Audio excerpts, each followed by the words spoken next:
It's a Tuesday morning. The orange plastic pill organizer sits on the kitchen counter, where it belongs, but it is parked slightly behind the coffee maker. In a typical household, that placement means nothing. For an ADHD brain, a tiny visual obstruction causes everyday items to vanish. An email tab gets minimized. A friend's text gets pushed down. A bill slips under junk mail. The failure to follow through on these items is a literal evaporation of those things from reality. It happens completely outside of conscious choice. A physical barrier acts like a delete button. The intention to take the medication or pay the bill exists, but once the object is hidden, the connection to the action is severed entirely. From the outside, this behavior carries a very specific social stigma. People see an adult who forgets, someone who appears lazy, careless, or impossible to rely on. The internal reality operates on a completely different track. You can have plenty of money, yet still get hit with a late fee. You can love a friend deeply, but allow the relationship to quietly fade simply because you no longer live in the same city. Over 10, 20, or 30 years, the emotional toll of these repeated drop-offs accumulates. You apologize over and over for your mistakes until the chronic shame solidifies into a quiet certainty that you are broken. You try to force a fix. You buy elaborate planners, download reminder apps, rely on sheer willpower, and make exhausting promises to yourself to do better next time.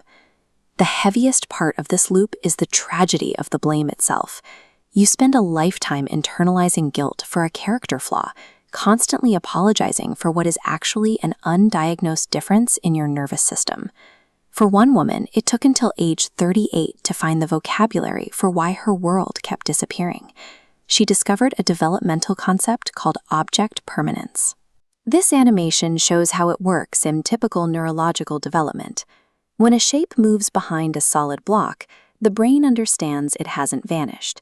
A neurotypical brain maintains a persistent, glowing awareness of that hidden object. For an ADHD brain, the prefrontal cortex struggles to keep that background hum of awareness alive. The moment an obligation leaves the direct visual field, the mental retention drops to zero. The dopaminergic system regulates motivation and reward, but here it fails to flag those hidden items as important. Without a visual anchor, there is no internal alarm. A closed email tab produces zero dopamine signal. The brain simply fails to generate the alert that says, "This exists, do something about it." The inability to keep these obligations alive in your mental workspace is a biological limitation of working memory. You are dealing with a feature of your neurology, not a moral failing. This loss of permanence extends inward, sometimes erasing the physical body itself. During periods of hyperfocus, 3 or 4 hours can pass in a blink. A dull headache builds behind your eyes. You develop intense thirst, or your blood sugar drops from lack of food, and you don't notice any of it. The physical discomfort is real. It lives in your stomach and your muscles. Your brain simply stops surfacing that discomfort as actionable information. Self-care becomes an issue of neurological accessibility. If your internal bodily cues are not translated into something externally visible, you become completely isolated from your own physical needs. You cannot train an ADHD brain to remember these things better. The solution is to change the environment. The absolute rule of ADHD accommodation is visible storage. Clear containers instead of opaque cabinets, open shelving instead of closed drawers. Standard organizational advice tells you to use tidy filing cabinets and neat folder structures. For an ADHD brain, these are disappearance machines. They actively work against your neurology. You apply this visual rule to everything. Leave browser tabs open deliberately so digital tasks stay in your visual field. Put physical photos of your friends on your desk to anchor them in your daily awareness.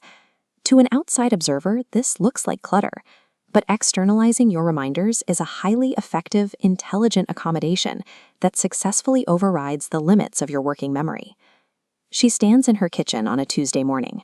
This time, she takes the orange plastic pill organizer from behind the coffee maker and places it dead center on the counter. It is an embarrassingly simple shift, yet it replaces decades of heavy self-blame with practical, gentle self-compassion. The friendships you love, the tasks you care about, your own physical needs, they are real. You simply need systems that honor how your nervous system actually processes reality. You were never broken. You were unsupported. By making the invisible visible, you can finally build a life designed for the brain you actually have.